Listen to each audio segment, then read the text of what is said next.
The air is filled with a cello-like hum made by wind-tossed running sand. You feel around your waist for your water bag and drain what remained to quench your thirst. The water eventually brings you back to the present. Slowly, you open your eyes. You'll find yourself sitting against a great date palm. You are lucky. Shade and water save your life in this desert. Beside you, the hero stands gazing into the endless desert. He stands as a young tree in a windless afternoon. An occasional chance meeting brought you together. He admired your wits, and you had to use his strength. Slowly, your dizzy head pieces memories together. You've been searching for the great tree for 10 days. You start to wonder if you've been tricked or just lost your way. It all began when you met Faye the fairy.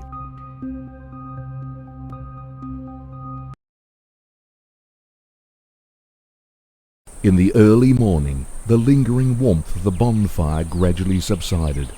A burst of cold air woke you up from sleep. "Help! Help!" You and the hero ran towards the sound from the woods.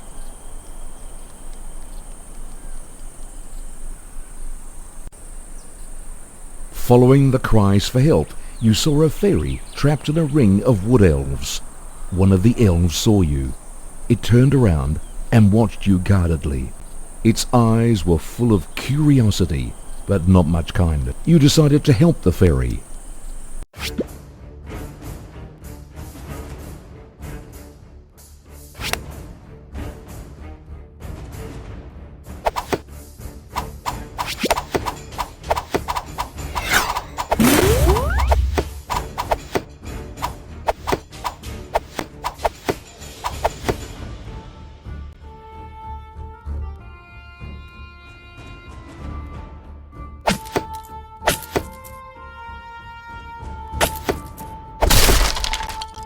She began to talk. The water brought her here to the jungle, but the wood elves captured her. You've long heard rumors of wood elves attacking humans. These creatures live in the tops of the largest trees and guard their habitat with surrounding water sources. As the encroaching mutant jungle spreads wildly over the continent, less water remained outside for humans. It forced men to go deep into the woods. As a result, the increasingly hostile wood elves began attacking the intruders. In her gratitude, the fairy invited you to visit her home. She drew the route on the ground and explained the way. She had to leave to take her water back to the great tree. "Please call me Faye," and then she asked how to address you.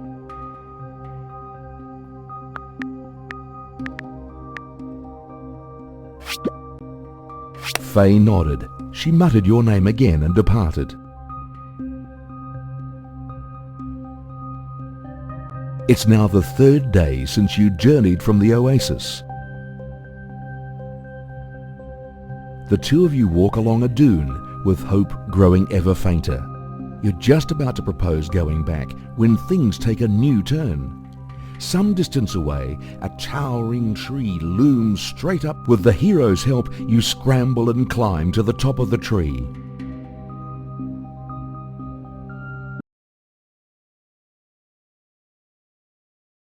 You are surprised to find that the treetop is a wide, flat space, and in the midst, a town hall set upon a green terrace.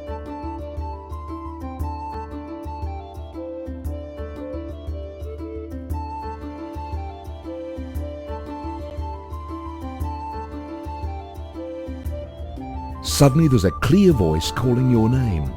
The fairy Faye flies over while waving at you from far. "That's our mechanic Laura."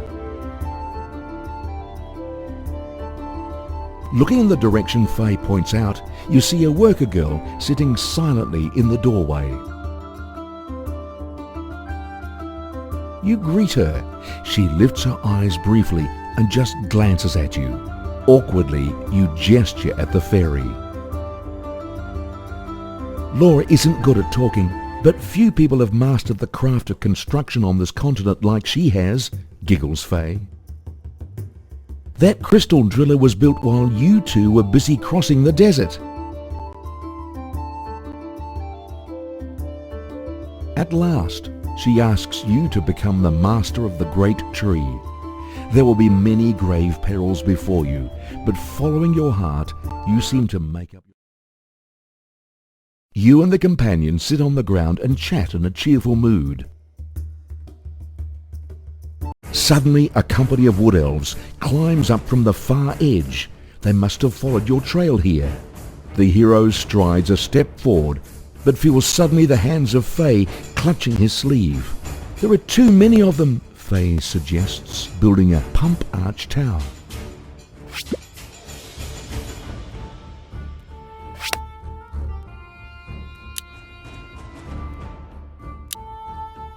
Time is pressing. It would be worth spending diamonds to finish building the tower immediately. At that very moment, the wood elves loom up right in front of you. Faye and Laura quickly hide and get out of sight.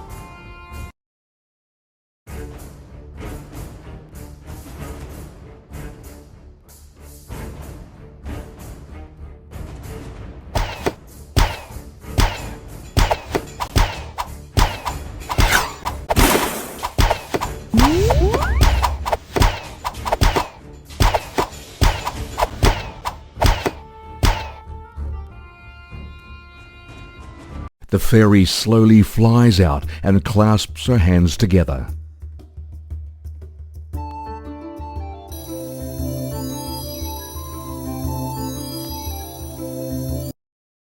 Encircled by your heart bids you go and find the wood elves' habitat.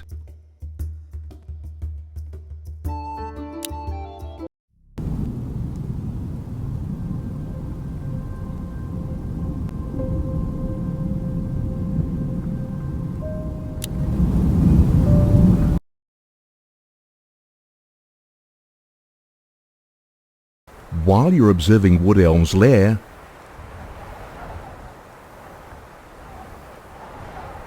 you find that a company of spider girls is trapped within a wall of thorns. Prisoners of the Wood Elves are likely to be your friends.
You happily accept the Spider Girl's request to join your troop.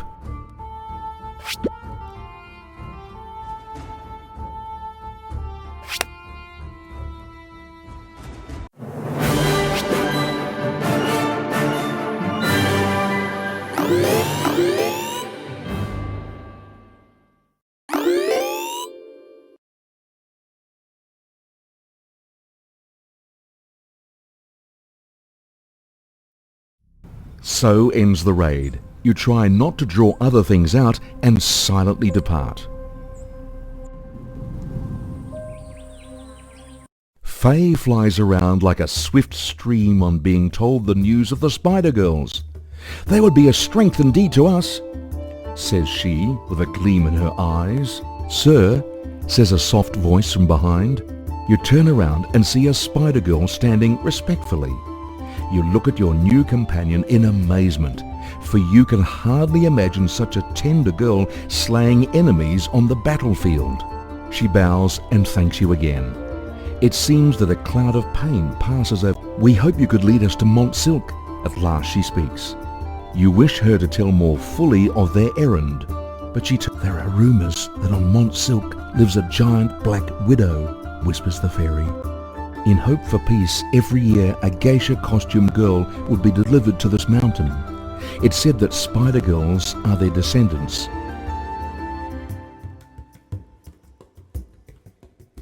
You are enchanted by the story and ask how to get to Montsilk. Faye shakes her head and says, nobody has ever been there. At least, nobody came back alive. She hesitates for a moment. Montsilk is said to be the queerest part deep in the ever-darkness forest. It will be full of danger throughout the journey to the ever-darkness forest. It's not enough to rely solely on the power of the hero. It would be wise to train some spider girls.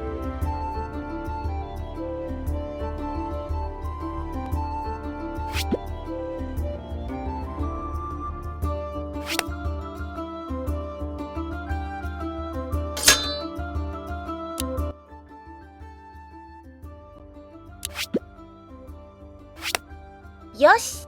はいはい Yosh.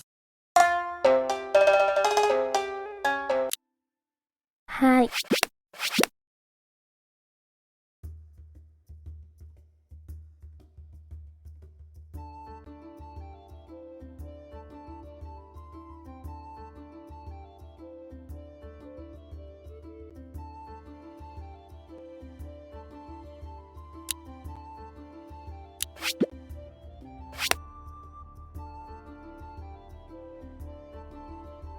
The troop is ready.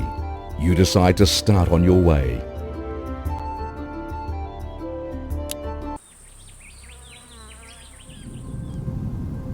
Following along the line of sand dunes, soon you and the hero see a grand stone pillar before you.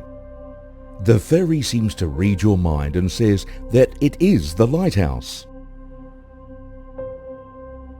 Their appearance may look quite different at different places in the continent, but the purpose is simple, to give direction. Once lit up, the region it covers would be explored.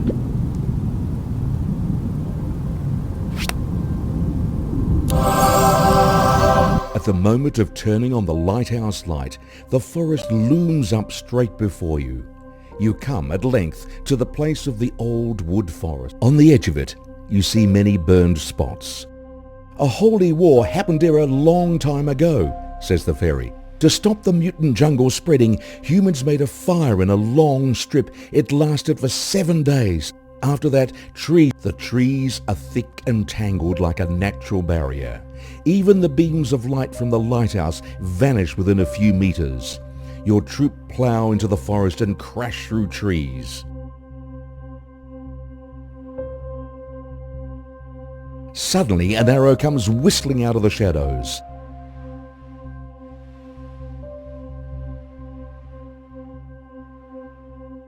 Looking in the direction of the arrow, you see some deer-like figures lower down in the wood.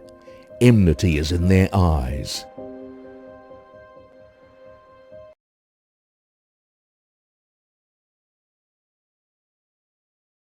We must hasten to the ever-darkness forest.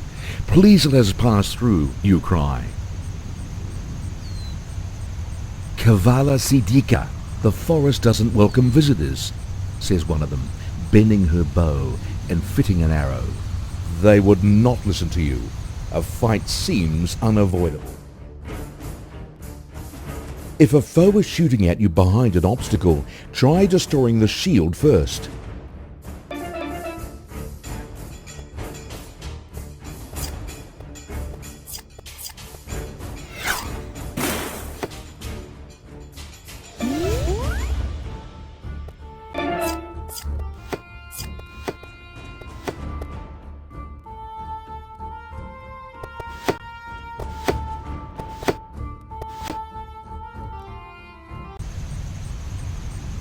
You explain that you are heading to the Mont Silk and have no intention to invade their territory.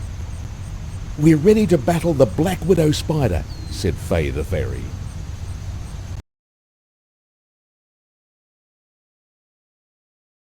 You win the first battle, and your wisdom in war. However, the battle you attempt to seek, as water in nature is mostly controlled by the mutant jungle, the water collector can...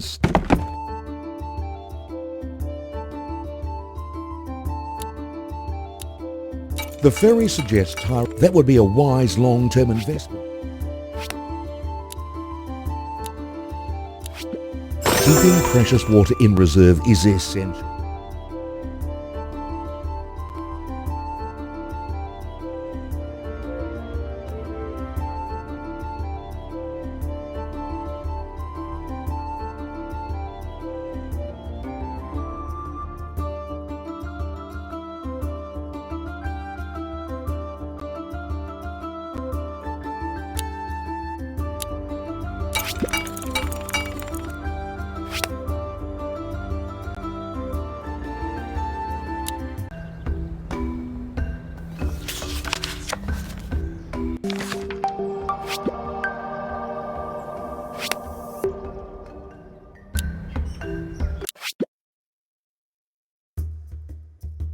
"Hi," the fairy Faye called with a smile upon her face.